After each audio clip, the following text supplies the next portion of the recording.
வணக்கம், நான் Aishwarya. Indian polity chapter wise discussion through Laxmikanth text book 6th edition பார்த்துட்டு இருக்கோம். இன்னைக்கு 80th லெசன் டிஸ்கஸ் பண்ண போகிறோம். யூனியன் அண்ட் இட்ஸ் டெரிட்டரி அப்படின்றதுல 12th பார்ட் தான் இன்னைக்கு பார்க்க போகிறோம். என்ன தலைப்புலன்னு பார்த்தீங்கன்னா law made by parliament under article 3. So இதான் நம்ம இன்னைக்கு டிஸ்கஸ் பண்ண போகிறது. ஸோ ஆக்சுவலாக வந்து இது கொஞ்சம் லென்த்தியான டாப்பிக்காக இருக்குது. லட்சுமிகாந்த் டெக்ஸ்ட் புக்கில் ஒரு டேபுலேஷன் ஃபார்மெட்டில் கொடுத்துருப்பாங்க. நீங்கள் புக் வச்சு பார்க்குறதா இருந்தீங்கன்னா கிளியராக தெரிஞ்சிருக்கும். ஸோ அது படிக்கும் போது என்னடா இவ்வளோ பெருசாக இருக்கே அப்படின்ற மாதிரி தோணும். ஆனால் ஆக்சுவலாக என்ன விஷயம்னா, இதுக்கு முன்னாடி வீடியோ நான் ஒரு 1 hour வீடியோ ப்ரொவைட் பண்ணியிருந்தேன் இல்லையா, அந்த வீடியோவில் வந்து கிளியராக நம்ம அந்த 1950 இருந்து இன்றைக்கி ப்ரெசண்ட் வரைக்கும் எப்படிலாம் சேஞ்சஸ் நடந்துச்சு அப்படின்லாம் பார்த்தோம்ல. அந்த ஒவ்வொரு சேஞ்சஸ்க்குமே அவங்க ஒவ்வொரு ஆக்ட் பாஸ் பண்ணி அந்த சேஞ்சஸ் பண்ணியிருப்பாங்க. ஃபார் எக்ஸாம்பிள் ஒரு சின்ன ஏரியாவை வந்து மர்ஜ் பண்ணுறதா இருக்கட்டும், அதுக்கு ஒரு லா க்ரியேட் பண்ணியிருப்பாங்க. அதுலேருந்து பிரிக்கிறதா இருக்கட்டும், அதுக்கு ஒரு லா க்ரியேட் பண்ணியிருப்பாங்க. நேம் சேஞ்ச் பண்ணுறதா இருந்தால் அதுக்கு ஒரு லா க்ரியேட் பண்ணியிருப்பாங்க. ஸோ நம்ம ஓவராலாக ஒரு பர்டிகுலர் ஸ்டேட் எடுத்து அந்த ஸ்டேட்டில் என்னென்ன சேஞ்சஸ்லாம் பண்ணியிருப்பாங்களோ நான் டூகெதராக சொல்லிட்டேன், உங்களுக்கு மொத்தமாக சொல்லிட்டேன். ஆனால் அவங்க வந்து ஒரு பாயிண்ட்டாக வந்து இயர் வைஸ் ஸ்ப்ளிட் பண்ணி கொடுத்துருக்காங்க. ஃபர்ஸ்ட் வந்து சிக்கிம் அசோசியேட் ஸ்டேட்டாக இருந்திருக்கும், அதுக்கப்புறமா ஃபுல் ஃப்ளெஜ் ஸ்டேட்டாக மாறிச்சு. ஸோ அப்போ நான் வந்து ஒரே சிக்கிம் அப்படின்னு சொல்லி லிஸ்ட் அவுட் பண்ணிட்டேன். பட் இங்கே டேபுலேஷன்ஸில் வந்து அவங்க ஸ்டெப் பை ஸ்டெப்பாக க்ரானாலஜிக்கல் ஆர்டரில் அரேஞ்ச் பண்ணியிருக்காங்க, கால வரிசைப்படி அரேஞ்ச் பண்ணியிருக்காங்க. ஸோ ஜஸ்ட் நமக்கு இது எப்படி இருக்கும்னா, பிஃபோர் நம்ம பார்த்த அந்த 1 hour வீடியோடைய ரிவிஷன் பார்ட்டாக இது இருக்கும், அவ்வளோதான். பட் ஸ்டில் நம்ம போர்ஷன்ஸ் எல்லாமே கவர் பண்ணணும் அப்படின்றதுனால இந்த போர்ஷன்ஸ் நான் கவர் பண்ணிடுறேன். ஸோ இதில் இருக்கக்கூடிய இன்ஃபர்மேஷன்ஸ் என்ன இருக்குது அப்படின்றது, பிகாஸ் ஈவன் நம்ம சிங்கிள் பாயிண்ட் கூட நம்ம விட்டுறக்கூடாது. ஸோ அதனால் கம்ப்ளீட்டாக 100% நம்ம எந்த விதமான பேலன்ஸ் இல்லாமல் லட்சுமிகாந்த் டெக்ஸ்ட் புக்கை கம்ப்ளீட் பண்ணணும். ஸோ இந்த டேப்லேஷன்ஸுமே நம்ம கம்ப்ளீட் பண்ணிடலாம். ஸோ இன்றைக்கி டாபிக் நம்ம ஆரம்பிக்கலாம். அதுக்கு முன்னாடி basic introduction about Lakshmikanth text book first பார்த்துருவோம், and then we can move on to the content. So Lakshmikanth text book பொறுத்த வரைக்கும் 11 சாப்டர்ஸை டிவைட் பண்ணியிருப்பாங்க. அதில் first chapter constitutional framework, அந்த ஃபர்ஸ்ட் சாப்டர் தான் இப்போ நம்ம பார்த்துட்டு இருக்கோம். இதில் டோட்டலாக 11 பார்ட்ஸாக டிவைட் பண்ணியிருப்பாங்க. First part historical background, second making of the constitution, third salient features of the constitution, and fourth one is preamble. இந்த எல்லா டாப்பிக்குமே நம்ம கம்ப்ளீட்டாக முடிச்சாச்சு. இப்போ presently union and its territory அப்படின்ற டாப்பிக்கில் தான் இருக்கும். இதில் என்னென்ன வீடியோஸ்லாம் நம்ம முடிச்சிருக்கோம் அப்படின்றதையும் பார்த்துடலாம். ஹிஸ்டாரிக்கல் பேக்ரவுண்ட் அப்படின்னு பார்க்கும்போது கம்பெனி ரூல், க்ரௌன் ரூல் அப்படின்ற டிவிஷன்ஸில் நிறைய வீடியோஸ் பார்த்துருக்கோம். மேக்கிங் ஆஃப் கான்ஸ்டியூண்ட் அசம்பிளியில் இல்லை லிஸ்ட் அவுட் பண்ண எல்லா டாபிக்ஸுமே முடிச்சாச்சு. சேலியன்ட் ஃபீச்சர்ஸ் ஆஃப் தி கான்ஸ்டியூஷனில் நியர்லி 30 வீடியோஸ் பார்த்துருக்கோம். அதுக்கான டாபிக்ஸ் எல்லாமே தான் இது. Preamble of the constitution nearly 14 videos, ஒவ்வொரு கீவேர்ட்ஸாக எடுத்து தனித்தனியாக நான் எக்ஸ்பிளைன் பண்ணியிருக்கேன். ஸோ தட் 100% உங்களுக்கு கான்செப்ட் கிளாரிட்டி கண்டிப்பாக வந்துடும். ஆனால் இது போக எல்லா டாபிக் சம்மந்தமாகவும் நான் ஒரு குவிஸ் அப்லோட் பண்ணியிருக்கேன். குவிஸ் 1, 2, 3, 4 அப்படின்ற மாதிரி இருக்கும். ஸோ டிஸ்கிரிப்ஷன் பாக்ஸில் அஸ் அ பிளேலிஸ்ட்டாக நான் இந்த 4 டாப்பிக்குமே இன்க்ளூட் பண்ணியிருக்கேன். நீங்கள் எந்த டாபிக் வேணும்னாலும் அந்த ரெஸ்பெக்டிவ் பிளேலிஸ்ட்குள்ளே போய் அந்த வீடியோஸை பார்த்துக்கோங்க. அண்ட் ப்ரெசென்ட் இப்போ பார்த்துட்டு இருக்கிறது யூனியன் அண்ட் இட்ஸ் டெரிட்டரி. இதில் யூனியன் ஆஃப் ஸ்டேட்லேருந்து ஆரம்பித்து லைக் பார்லிமெண்ட்டுடைய power, Fazl Ali commission, Dhar committee etcetera எல்லாமே நம்ம பார்த்துட்டோம். So almost we are nearing to the end part of this part, law made by parliament under article 3. So இதுதான் கொஞ்சம் லென்த்தியான டாபிக். இதுக்கு அடுத்த டாபிக் வந்து ஜஸ்ட் அந்த 4 ஆர்டிகல்ஸ் மட்டும் எக்ஸ்பிளைன் பண்ணியிருப்பாங்க, அதை நம்ம பார்த்துருவோம். அண்ட் ஆஃப்டர் தட் நம்ம வந்து டேரெக்டாக குவிஸ் அட்டன் பண்ணிடலாம். ஸோ நீங்கள் அந்த வீடியோ முடித்த கையோடு எல்லோரும் என்ன பண்ணுங்கள், எந்தெந்த டாப்பிக்லாம் பேலன்ஸ் வச்சுருக்கீங்களோ எல்லாத்தையும் ப்ரிப்பேர் பண்ணி முடிச்சிடுங்க. Most probably the next day itself நமக்கு குவிஸ் வர்றதுக்கு சான்ஸ் இருக்குது. ஸோ அதனால் இந்த வீடியோ முடித்த கையோட எல்லா பார்ட்ஸுமே ப்ரிப்பேர் பண்ணிக்கணும். குவிஸ் ஃபைலில் நியர்லி ஒரு 12 கொஸ்டின்ஸ் இருக்கும். அந்த 12 கேள்விகளுக்குமே 12 out of 12 ஸ்கோர் பண்ண வேண்டியது உங்கள் கையில் தான் இருக்குது. So get prepared for the quiz also, நான் இப்போவே இன்ஃபார்ம் பண்ணிவிட்டு அண்ட் தென் நம்ம அதுக்கான அனாலிசிஸ் கிளாஸையும் நம்ம நெக்ஸ்ட் டே பார்த்துக்கலாம். ஸோ இன்றைக்கி டாபிக் நம்ம ஆரம்பிக்கலாம். So law made by parliament under article 3 of the constitution. So as I told before இது ஒரு டேபுலேஷன் ஃபார்மேட்டில் தான் இருக்கும். என்னென்ன விஷயங்கள் இருக்குன்றதை 1 by 1 பார்க்கலாம். ஸோ ஆக்ட்ஸ் கொடுத்துருக்காங்க, ப்ரொவிஷன்ஸ் கொடுத்துருக்காங்க. ஸோ ஃபர்ஸ்ட் அவங்க ஃபார்ம் பண்ணது Assam state. Okay, alphabetical order தானே அரேஞ்ச் பண்ணிட்டு இருந்தாங்க. 1951 என்ன மாதிரியான சேஞ்சஸ் நடந்துச்சு after we are getting independence. அப்போ பார்ட் ABCD அப்படி தான் இருந்தது இல்லையா, அதில் சின்ன சின்ன சேஞ்சஸ் நடந்துச்சு. அது மாதிரி 1951 ஆரம்பித்து 2021 நடந்த மாற்றம் வரைக்கும் எல்லாமே லிஸ்ட் அவுட் பண்ணியிருப்பாங்க. எல்லாமே நம்மளும் கிளியராக பார்த்துடலாம். Assam Alteration of the Boundaries Act 1951 altered the boundaries of the state of Assam by ceding a strip of territory comprised in the state of Bhutan. பூட்டான்ல இருந்து ஒரு சின்ன ஸ்டேட்டை வந்து இதோட மர்ஜ் பண்ணி அசாமுடைய பவுண்டரிஸ் வந்து ஒரு சின்ன மாற்றத்துக்கு உட்பட்டிருக்கு. ஸோ அசாமுக்கும் பூட்டானுக்கும் நடுவில் சின்ன டெரிட்டரிஸ் வந்து அரேஞ்ச் பண்ணி ஒரு பவுண்டரியை வந்து ரீஅரேஞ்ச் பண்ணியிருக்காங்க. அது 1951 நடந்த ஒரு விஷயம். ஓகே, ஜஸ்ட் ரொம்ப டீட்டெயிலெல்லாம் வேண்டாம், ஜஸ்ட் நமக்கு அந்த மேலோட்டமாக படித்தா போதும். அசாமுக்கும் பூட்டான்கிட்ட இருக்கக்கூடிய ஒரு சின்ன டெரிட்டரி இது பண்ணி பவுண்டரியை ரீஅரேஞ்ச் பண்ணியிருக்காங்க. செகண்ட் வந்து ஆந்திரா ஸ்டேட் 1953. ஸோ நம்ம எல்லாருக்கும் தெரிஞ்ச கதை தான் இது. Formed the first linguistic state known as the state of Andhra. இதில் பார்த்தீங்கன்னா தெலுங்கு ஸ்பீக்கிங் பீப்புள் இருப்பாங்க இல்லையா, மெட்ராஸ் பிரசிடென்ஸில் இருந்து ஸ்ப்ளிட் பண்ணி அவங்களை தனி மாநிலமாக உருவாக்கியிருப்பாங்க. குர்னூல் அப்படின்றது அவங்களோட கேபிட்டலாக இருந்திருக்கும். அண்ட் குண்டூர் அப்படின்ற இடத்துல அவங்களோட ஹைகோர்ட்டை ஃபிக்ஸ் பண்ணியிருப்பாங்க. இது எல்லாமே நம்ம முன்னாடி வீடியோஸ்லேயே பார்த்த விஷயம்தான். அடுத்ததாக பார்த்தீங்கன்னா Himachal Pradesh and Bilaspur act 1954 formed the new state of Himachal Pradesh by uniting the existing states of Himachal Pradesh and Bilaspur. So Bilaspur நம்ம எல்லாருக்கும் தெரியும் இல்லையா, நமக்கு சீஃப் கமிஷனர் ப்ராவின்சஸில் இருந்தது. ஸோ அதை வந்து ஹிமாச்சல் பிரதேஷோட ஆட் பண்ணி ஒரு புது ஸ்டேட்டை வந்து உருவாக்கியிருக்காங்க. சந்தர் நாகூர் மர்ஜ் ஆனது 1954. சந்தர் நாகூர் அப்படின்றது இட்ஸ் ஃப்ரெஞ்ச் டெரிட்டரி, பாண்டிச்சேரியோட சம்மந்தப்பட்ட ஒரு டெரிட்டரி தான். merged the territory of Chandar Nagur, a former enclave of French India, into a state of West Bengal. West Bengal தான் சந்தர் நாகூர் இருக்கும். அதனால் அந்த இடத்த வந்து வெஸ்ட் பெங்காலோட மர்ஜ் பண்ணிடுவாங்க. ஸோ நமக்கு இது மூலயமா என்னென்ன தெரிய வருதுன்னா, பிலாஸ்பூர் அப்படின்ற ஒரு இடம் வந்து ஹிமாச்சல் பிரதேஷோட சேர்ந்துருக்கு, சந்தர் நாகூர் வெஸ்ட் பெங்காலோட இருக்குது. ஸோ நமக்கு அன்னோன் பிளேசஸ் எது இருந்துச்சோ அதெல்லாம் எந்தெந்த ஸ்டேட்டோட இருக்குன்றது நமக்கு ஐடியா கிடைக்கும். ஸோ அந்த மாதிரி அன்னோன் ஃபேக்ட்ஸ் மட்டும் இதில் நீங்கள் நோட் பண்ணிக்கோங்க. அண்ட் இது வந்து ஸ்டேட் ரீஆர்கனைசேஷன் ஆக்ட் 1956. இது வந்து ஒரு பெரிய டேப்லேஷனாக கொடுத்துருப்பாங்க. ஸோ அந்த லென்த்தியை நம்ம வந்து ப்ரொவைட் பண்ண முடியாதுனால நான் உங்களுக்கு டெக்ஸ்ட்டாக இங்கே ப்ரொவைட் பண்ணிடுறேன். ஸோ இதில் வந்து நம்ம பார்த்த கதை தான், இது வந்து நமக்கு ரிவிஷன் மாதிரி தான் இருக்கும். இதுக்கு முன்னாடி நம்ம பார்த்துட்டோம், பட் ஸ்டில் நம்ம வந்து இதில் என்ன கண்டென்ட் கொடுத்துருக்காங்களோ அதை பார்த்துடலாம். Made the extensive changes in the boundaries of various states for the purpose of meeting linguistic regional and local demands. So மக்களுடைய மொழி வாரியமான இருக்கக்கூடிய அந்த பேசிக் டிமாண்ட்ஸை ஃபுல்ஃபில் பண்ணுறதுக்காக லிங்குவிஸ்டிக் பேசிஸ் ஸ்பிட் பண்ணியிருப்பாங்க. இந்தியாவை 14 மாநிலங்களாகவும் 6 யூனியன் பிரதேசங்களாகவும் ஸ்பிட் பண்ணியிருப்பாங்க. த ஸ்டேட்ஸ் வேர், அந்த 14 ஸ்டேட்ஸ் என்னன்றது லிஸ்ட் அவுட் பண்ணியிருக்காங்க. ஸோ நீங்கள் அப்படியே நீங்களும் ரீகால் பண்ணிக்கோங்க. ஆந்திர பிரதேஷ், அசாம், பீகார், பாம்பே, ஜம்மு அண்ட் காஷ்மீர், கேரளா, மத்திய Pradesh, Madras, Mysore,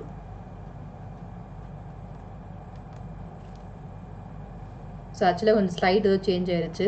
so Madhya Pradesh, Madras, Mysore, Orissa, Punjab, Rajasthan, Uttar Pradesh and west Bengal. So இந்த 14 ஸ்டேட்ஸுமே வந்து ஸ்டேட் ரீஆர்கனைசேஷன் ஆக்ட் மூலிமா ஃபார்ம் ஆனது. யூனியன் டெரிட்டரிஸ் அப்படின்னு பார்க்கும்போது Andaman and Nicobar island, Delhi, Himachal Pradesh, Laccadive, Minicoy, Amindivi island. So இந்த மாதிரி ஒன்றா பார்க்கும்போது இவங்களோட நேம் சேஞ்ச் நடந்த வருஷம் ஃப்ராக்ஷன் ஆஃப் செகண்ட் உங்களுக்கு வந்துட்டு போகணும். அப்படி வந்துச்சுன்னா கண்டிப்பாக நீங்கள் ஃபார்மில் இருக்கீங்கன்னு அர்த்தம். ஸோ டெல்லி பார்க்கும்போது எப்போ அவங்க என்சிடி ஆஃப் டெல்லியாக மாற்றினாங்க, லக்ஷதீப் எப்போ பேர் மாறுச்சு, ஹிமாச்சல் பிரதேஷ் எப்போ நமக்கு ஸ்டேட்டாக மாறுச்சு, இந்த மாதிரி விஷயங்கள்லாம் டக்குன்னு உங்களுக்கு மைண்டில் வரணும். மணிப்பூர் அண்ட் திரிபுரா இவங்க எல்லாருமே வந்து 6 யூனியன் டெரிட்டரிஸாக இருக்காங்க. It established a new state of Kerala by merging the Travancore Cochin state. இது வந்து பிரின்ஸ்லி ஸ்டேட்டாக இருந்தது. அதோட சேர்ந்து எதெல்லாம் இன்க்ளூட் பண்ணுறாங்கன்னா, Malabar district of Madras state, மெட்ராஸ்லேருந்து மலபார் டிஸ்ட்ரிக்டை ஸ்பிட் பண்ணி, and Kasaragod of south Kanara, Dakshina கனடாவிலேருந்து அந்த இடத்த ஸ்பிட் பண்ணி 3 இடத்தையுமே மர்ஜ் பண்ணி தான் கேரளாவை உருவாக்குறாங்க. It merge Telugu speaking areas of Hyderabad state with the Andhra state to create Andhra Pradesh. So 1953 உருவான ஆந்திரா ஸ்டேட்டோட ஹைதராபாத்தை மர்ஜ் பண்ணி ஆந்திர பிரதேஷ் உருவாக்கிட்டாங்க. இப்போ அந்த ஹைதராபாத் தனியாக ஸ்பிட் ஆகி அந்த ஏரியாஸ் எல்லாமே ஸ்பிட் ஆகி தெலுங்கானா அப்படின்ற மாதிரி இருக்குது. ஸோ இது எல்லாமே நம்ம முன்னாடி பார்த்த இன்ஃபர்மேஷன் தான். சின்ஸ் நம்ம முன்னாடியே பார்த்துட்டோம் வீடியோஸில் அப்படின்றனால தான் நான் கொஞ்சம் வேகமாக போகிறேன். ஸோ அதனால் நீங்கள் முன்னாடி லைக் இந்த வீடியோக்கு டைரெக்டாக அறிமுகமாகறவங்க இதுக்கு முன்னாடி நான் போட்ட எல்லா வீடியோஸுமே பாருங்கள். ஸோ தட் உங்களுக்கு அந்த கிளாரிஃபிகேஷன் இருக்கும். ஃபர்தர் இட் மர்ஜ்டு தி மத்திய Pradesh state with Vindhya Pradesh state and Bhupal state into மத்திய பிரதேஷ். இவங்க 3 பேருமே சேர்த்து தான் மத்திய பிரதேஷை உருவாக்குனாங்க. Similarly, it merged Saurashtra state and Kutch state with the Bombay. So யார் யார் எந்தெந்த கேட்டகரியில் இருந்தாங்கன்றதையும் பார்த்துக்கோங்க. மைசூர் எப்படி உருவாக்குறாங்கன்னா கூர்க் ஸ்டேட் அப்படின்றத மைசூர் ஸ்டேட்டை உருவாக்குறாங்க. பட்டியலா ஈஸ்ட் பஞ்சாப் இவங்க எல்லாரையுமே மர்ஜ் பண்ணி பஞ்சாப் ஸ்டேட். அஜ்மரை வந்து ராஜஸ்தானோட மர்ஜ் பண்ணுறாங்க. அண்ட் லக்கடி மினிகாய் அப்படின்றது மெட்ராஸ் பிரசிடென்சிலேருந்து ஸ்பிட் பண்ணி தனி ஐலாண்டாக டிக்ளேர் பண்ணுறாங்க. இந்த எல்லா மாற்றங்களுமே 1956 ஸ்டேட் ரீஆர்கனைசேஷன் ஆக்டில் பாஸ் பண்ணது. ஓகேவா, அவ்வளோதான் இன்ஃபர்மேஷன். ஸோ அடுத்து நம்ம ஒன் பை ஒன்னாக பார்க்கலாம். Bihar and west Bengal transfer of territories act அப்படின்றது 1956 ஃபார்ம் ஆகுறாங்க. ஸோ இது மூலயமா என்ன ஆகுதுன்னா பீகாருக்கும் வெஸ்ட் பெங்காலுக்கும் சில ஏரியாஸை வந்து எக்ஸ்சேஞ்ச் பண்ணிக்கிறாங்க, ஸ்டேட்குள்ளேயே மாற்றிக்கிறாங்க. Provided for the transfer of certain territories from the state of Bihar to the state of West Bengal. So Bihar கிட்ட இருந்து வெஸ்ட் பெங்காலுக்கு டெரிட்டரிஸ் வந்து எக்ஸ்சேஞ்ச் ஆகுது. ஸோ ரெண்டு பேரும் மாற்றி மாற்றி எக்ஸ்சேஞ்ச் பண்ணிக்கல. பீகார் கிட்ட இருந்து வெஸ்ட் பெங்காலுக்கு சில இடங்கள் போகுது. அது 1956 ட்ரான்ஸ்ஃபர் ஆக்ட் அப்படின்ற மாதிரி கொண்டு வராங்க. ராஜஸ்தான் அண்ட் மத்திய பிரதேஷ் 1959 கொண்டு வராங்க. Provided for the transfer of certain territories from the state of Madhya Pradesh to the state of Madhya Pradesh. So Rajasthan to மத்திய பிரதேஷ். ஸோ ஃபஸ்ட்டு பேர் என்ன இருக்கோ அந்த இடத்துல இருந்து சில இடங்களை இந்த ஸ்டேட்டுக்கு அனுப்புகிறாங்க. ஸோ அந்த மாதிரி ஞாபகம் வச்சுக்கோங்க. Bihar and west Bengal act 1956 மூலயமா யாருக்கும் டெரிட்டரிஸ் எக்ஸ்சேஞ்ச் ஆச்சு அப்படின்னு ஒரு கேள்வி கேட்டாங்கன்னா பீகார் கிட்ட இருந்து வெஸ்ட் பெங்காலுக்கு டெரிட்டரிஸ் போச்சு. அதே மாதிரி ராஜஸ்தான் கிட்ட இருந்து மத்திய பிரதேஷ்க்கு ட்ரான்ஸ்ஃபர் பண்ணாங்க. ஸோ இந்த ஃபர்ஸ்ட் ஸ்டேட்டில் இருந்தால் செகண்ட் ஸ்டேட்டுக்கு ட்ரான்ஸ்ஃபர் பண்ணுறாங்க. அந்த பாயிண்ட்டை மட்டும் இங்கே நீங்கள் நோட் பண்ணிக்கோங்க. நமக்கு எந்த ஆக்ட் கேட்டாலும் ஈஸியாக ஆன்சர் பண்ணிடலாம். Andhra Pradesh and Madras act 1959. So இங்கே வந்து ட்ரான்ஸ்ஃபர் அப்படின்னு கொடுக்கல, ஆல்ட்ரேஷன் அப்படின்னு கொடுக்குறாங்க. ஸோ இங்கே பொறுத்த வரைக்கும்னா பவுண்ட்ரிஸில் சில சேஞ்சஸ் நடக்குது. அப்போ அந்த இடத்துல வந்து ரெண்டு பேர்கிட்டையுமே சேஞ்சஸ் இருக்கும். லைக் நம்ம வந்து அவங்கக்கிட்ட சில இடங்கள் கொடுக்குற மாதிரி இருக்கும், நம்ம சிலது வாங்குற மாதிரி இருக்கும். ஸோ அப்போ தான் நமக்கு வந்து பவுண்ட்ரியை வந்து ரீஅரேஞ்ச் பண்ண முடியும். Provided for the alteration of boundaries of the state of Andhra Pradesh and state. 1960 நம்ம எல்லாருக்கும் தெரிஞ்சது இந்தியாவுடைய 15th ஸ்டேட்டாக குஜராத் வந்திருக்கும். Bombay reorganisation act 1960 formed the new state of Gujarat 15th state by taking out the Gujarati speaking areas from the state of Bombay and renamed the other part of the Bombay state as Maharashtra state. So Marathi speaking people மகாராஷ்டிராவாகவும் Gujarati speaking people குஜராத்துக்கும் மாற்றிருப்பாங்க. And city of Ahmedabad was made the capital of Gujarat. Later it was changed to Gandhinagar. So அந்த பாயிண்ட்டை note பண்ணிக்கோங்க. So and then அடுத்த point பார்க்கலாம். Acquired territories merger act 1960 provided for the merger into the states of Assam, Punjab and West Bengal of certain territories acquired from Pakistan under the agreement entered into between the governments of India and Pakistan 1958 and 59 அப்படின்றத mention பண்ணியிருக்காங்க. So acquired territories அப்படின்றத கிளியராக note பண்ணிக்கோங்க. So எதெல்லாம் நம்ம வாங்கினோமோ அந்த acquired territories எல்லாத்தையுமே merge பண்ணி ஒரு டெரிட்டரிஸாக ஃபார்ம் பண்ணுறாங்க பிட்வீன் இந்தியா அண்ட் பாகிஸ்தான். இது எல்லாமே 1960 நடக்குது. ஸ்டேட் ஆஃப் நாகாலாண்ட் 1962 இந்தியாவுடைய 16வது மாநிலமாக நாகாலாண்டு வருது. ஸோ இது நம்ம ஆல்ரெடி பார்த்த இன்ஃபர்மேஷன் தான். Formed the new state of Nagaland 16th state by taking the Naga Hills Tuansang area from the state of Assam. Naga Hills Tuansang area was the tribal area of Assam specified in the 6th schedule of the constitution. அந்த ஏரியாஸை split பண்ணி நாகாலாண்ட் அப்படின்ற மாதிரி 1962 உருவாக்கி இந்தியாவுடைய 16வது மாநில அந்தஸ்தை வந்து கொடுத்துருப்பாங்க. அடுத்ததாக பஞ்சாப் ரீஆர்கனைசேஷன் ஆக்ட் 1966. இதில் வந்து பஞ்சாப், ஹரியானா, சண்டிகர், ஹிமாச்சல் பிரதேஷ் எல்லாமே இதில் நடந்திருக்கும். Formed the new state of Haryana 17th state by taking out the Hindi speaking areas from the state of Punjab. It also made Chandigarh a new union territory as well as a common capital for both Punjab and Haryana. Okay, இது நம்ம முன்னாடி பார்த்த information. Bihar and Uttar Pradesh alterations of boundaries. அப்போ ரெண்டு பேர்கிட்ட exchange நடந்திருக்கும். Provided for the alterations of boundaries of the state of Bihar and UP. Andhra Pradesh and Mysore transfer of territory act. அப்போ என்ன அர்த்தம்? ஆந்திர பிரதேஷ் கிட்டே இருந்து மைசூருக்கு சில டெரிட்டரிஸ் வந்து ட்ரான்ஸ்ஃபர் ஆகுது. அதை இங்கே ப்ரொவைட் பண்ணியிருக்காங்க. Madras state alterations of name இங்கே வந்து பெயர் மாற்றம் அடைகிறதுக்கு. ஸோ நேம் சேஞ்ச் பண்ணணுனாலும் நீங்கள் ஒரு சட்டம் இயற்றி தான் கொண்டு வர முடியும். 1968 அந்த ஆக்டை பாஸ் பண்ணுறாங்க. Changed the name of the state of Madras to that of Tamil Nadu. So Madras name வந்து தமிழ்நாடு அப்படின்ற மாதிரி நேம் சேஞ்ச் ஆகுது இந்த இயர் 1968. ஸோ ஆக்ட் பாஸ் பண்ணது 1968 தான். பட் மோஸ்ட்லி நம்ம பார்க்கும்போது மெட்ராஸ் எப்போ தமிழ்நாடாக மாறுச்சு அப்படின்னு நம்ம கேட்போம் இல்லையா? கேட்கும் போது எல்லாருமே 1969 அப்படின்ற இயர் தான் மென்ஷன் பண்ணியிருப்பாங்க. நம்மளுடைய லட்சுமிகாந்த் கண்டென்ட்லேயே அதான் இருக்குது 1969 அப்படின்னு. ஆக்ட் பாஸ் பண்ண வருஷம் ஒன்றா இருக்கும், இம்ப்ளிமெண்ட் பண்ணது இன்னொரு வருஷமாக இருக்கும். மேபி இது இயர் எண்டாக இருக்கலாம், அது ஸ்டார்டிங்கில் பிகினிங் ஸ்டேஜில் இருக்கலாம், இல்லைன்னா அந்த பர்டிகுலர் ஸ்டேட் வந்து பர்டிகுலர் டேட்டில் நாங்கள் இதை அடாப்ட் பண்ணிக்கிறோம் அப்படின்னு சொல்லியிருப்பாங்க. So it based on that. Act pass பண்ண அந்த டேட்டில் தான் அது நடைமுறைக்கு வந்திருக்குன்ற அர்த்தம் இல்லை. இதுக்கும் அதுக்கும் டிஃப்ரென்ஸ் இருக்குது. எப்போ நடைமுறைக்கு வந்துச்சோ அதிலிருந்து மட்டும்தான் அது கவுண்டபிள் ஆகும். அப்போது மெட்ராஸ் தமிழ்நாடு எப்போ மாறுச்சுன்னு கேட்டாங்கன்னா 1969 will be the right answer. Assam reorganisation act 1969, இதில் மேகாலயா அப்படின்றத ஃபார்ம் பண்ணியிருப்பாங்க. So formed as autonomous state known as Meghalaya within the state of Assam. So ஸ்டார்டிங்கில் நம்ம பார்த்துருப்போம், மேகாலயா தனி ஸ்டேட்டை அறிமுகப்படுத்துறதுக்கு முன்னாடி சப்ஸ்டேட்டாக தான் இருந்திருக்கும். அசாம்குள்ளேயே ஒரு சப்ஸ்டேட்டாக தான் இருந்துச்சு. ஆனால் மக்கள் யாருக்குமே அதில் விருப்பம் இல்லை, தனி மாநிலம் வேணும் அப்படின்னு டிமாண்ட் பண்ணதுனால அதுக்கப்புறமா அதை ஸ்டேட்ஹுட்டாக அறிவிச்சிருப்பாங்க. ஸோ அதே தான் இங்கேயும் சொல்லியிருக்காங்க. ஸோ இந்த சப்ஸ்டேட்டாக அனௌன்ஸ் பண்ணுறாங்க இல்லையா, அதுக்குண்டான சட்டம் வந்து 1969 பாஸ் பண்ணியிருக்காங்க. ஸ்டேட் ஆஃப் ஹிமாச்சல் பிரதேஷ் இந்த இயர் 1970. லைக் பஞ்சாப் கிட்டேருந்து சில டெரிட்டரிஸ் எடுத்து ஹில் ஏரியாஸ்லாம் மர்ஜ் பண்ணி யூடியாக இருந்த ஹிமாச்சலை ஸ்டேட்டாக மாற்றிருப்பாங்க. இந்தியாவுடைய 18வது மாநிலமாக ஹிமாச்சல் பிரதேஷ் வந்திருக்கும். North eastern areas act 1971. So மேஜராக பார்த்தீங்கன்னா இதில் நிறைய விதமான ஸ்டேட்ஸ் வந்து உருவாகிருக்கும். 19 ஸ்டேட் 2021 உருவாகியிருக்கும். Elevated the 2 union territories, Manipur and Tripura வந்து ரெண்டுமே யூடியாக இருந்திருக்கும். அந்த 2 யூடிக்குமே ஃபுல் ஸ்டேட்டோட கொடுக்குறாங்க, 19th state and 20th state respectively. அது மட்டும் இல்லாமல் மேகாலயா வந்து சப்ஸ்டேட்டாக இருந்துச்சு இல்லையா 1969, அதுக்கு ஃபுல் ஸ்டேட்ஹுட் அப்படின்ற அந்தஸ்தை கொடுத்து 21st ஸ்டேட்டாக வந்து அறிவிக்கிறாங்க. Further it formed the 2 union territories of Mizoram and Arunachal Pradesh out of the territories of Assam. So Mizoram and Arunachal Pradesh வந்து 1987 தான் ஸ்டேட்டோட ரீச் பண்ணியிருப்பாங்க. அதுக்கு முன்னாடி அவங்க யூடியாக இருந்து தான் ஸ்டேட்டாக மாறியிருக்காங்க. ஸோ இந்த year 1971 north eastern areas act அப்படின்றதுல பெரிய மாற்றங்கள் நடந்திருக்கு. ஸோ அசாமில் இருந்து ஸ்பிட் ஆகினவங்க அப்படின்னு பார்க்கும்போது மணிப்பூர் அண்ட் திரிபுரா ஆல்ரெடி அவங்க யூடியாக இருந்தவங்க தான் ஸ்டேட்டாக மாறுறாங்க.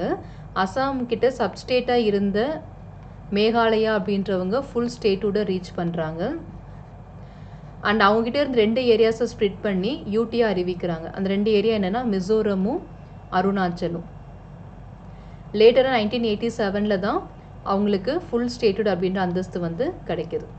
ஸோ அப்போ நார்த் ஈஸ்டர்ன் ஸ்டேட்ஸில் எல்லா விதமான மாற்றங்களும் எக்ஸப்ட் நாகாலாண்ட் எல்லா விதமான ஸ்டேட்டோடைய ஃபார்மேஷன்ஸ் ஐடென்டிட்டி எல்லாமே 1971 தான் நடக்குது. Mysore state alterations of name act 1973. So சொன்ன மாதிரி மைசூர் நேம் கர்நாடகாவாக மாறி இருக்கும் இல்லையா, அந்த வருஷம் தான் 1973. Laccadive Minicoy and Amindivi island alteration of name act 1973, அதுவும் அதே வருஷம் தான் பார்த்துருக்கோம். லக்ஷதீப் அப்படின்ற மாதிரி நியூ நேம் வந்து ப்ரொவைட் பண்ணியிருப்பாங்க. ஸோ ஓல்ட் நேம் வந்து லக்கடி மினிகாய் அம்னிதிவி, நியூ நேம் வந்து லக்ஷதீப். ஹரியானா உத்தரப்பிரதேஷ். ஸோ இங்கே பொறுத்த வரைக்கும் பவுண்ட்ரிஸ் வந்து ஆல்டர் பண்ணுறாங்க. அப்போ 2 பேருக்குள்ளேயும் ஆல்ட்ரேஷன்ஸ் இருக்கும். 1979 கொண்டு வராங்க. State of Mizoram act 1986 elevated the UT of Mizoram to the status of fullhood state, அதாவது ஸ்டேட்டோட அப்படின்னு அந்தஸ்தை வந்து கொடுக்குறாங்க 1986. ஆனால் நீங்கள் பார்த்தீங்கன்னா இந்தியாவில் வந்து 1987 தான் மிசோரம், அருணாச்சல் பிரதேஷ் அண்ட் கோவா இவங்க 3 பேருமே அந்த வருஷம் ஃபார்ம் ஆன மாதிரி நம்ம காமிச்சிருப்போம்.